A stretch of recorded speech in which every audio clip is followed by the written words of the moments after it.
What do you think about the Americans who voted for Trump? I try not to think about them whatsoever, and there's more of us than them. But I mean, I don't even think you can really talk to them. Okay. I mean, they're just it's like a drug. I mean, you can't get through to them no matter what happens. And I think Trump is only talking to his base, and unfortunately, he's a disruptor, and we're not paying attention to the real damage he's doing, which is dismantling democracy, filling the courts with right-wing judges who are there for life with no experience. All right, well, thank you very much. Sure. Lovely to go. Recording? You mean to talk? Yeah, say hi. Mayor of the Trump protest.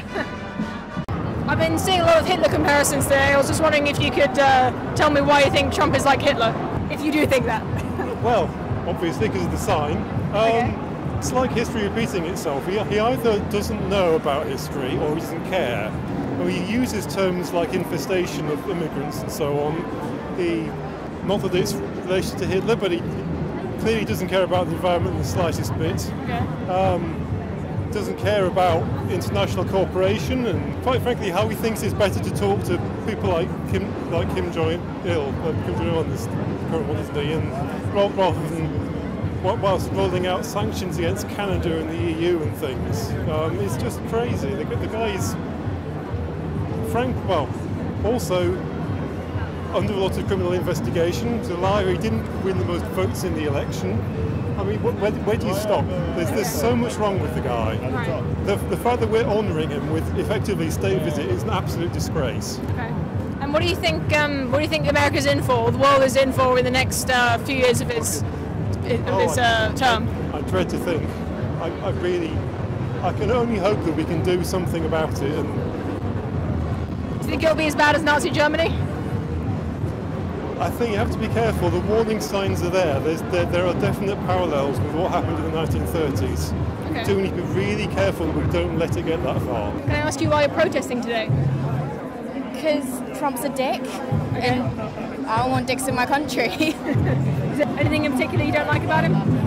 His attitudes towards women, his attitudes towards Muslims, people of colour, almost every minority out there he's been a dick towards. Okay. What makes you think America was never great? We've had slavery, we've had gays in closets, we've had women couldn't vote, we've had Vietnam War, we've had a lot of catastrophes. To say to make America great again, I don't know what Trump means by that. Okay, I don't know either, but what countries do you think are better than America? Well, I think socialism is working quite well in many of the Scandinavian countries, so I would say that seems to be the path forward today. Why am I protesting? Why wouldn't I be protesting? Don't you have anything better to do with your Friday afternoon? No. Okay. Frankly, what could be better than protesting against that abhorrent individual? Okay.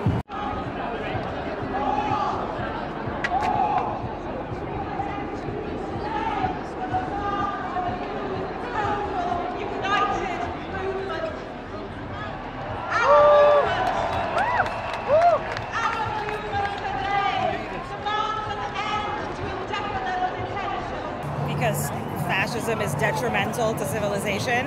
Okay, and I think that anyone who is a racist and a bigot and outspoken, and especially someone in a position of power who not only has those views but enforces them illegally and against human rights conventions, should at the very least have hundreds of thousands of people telling him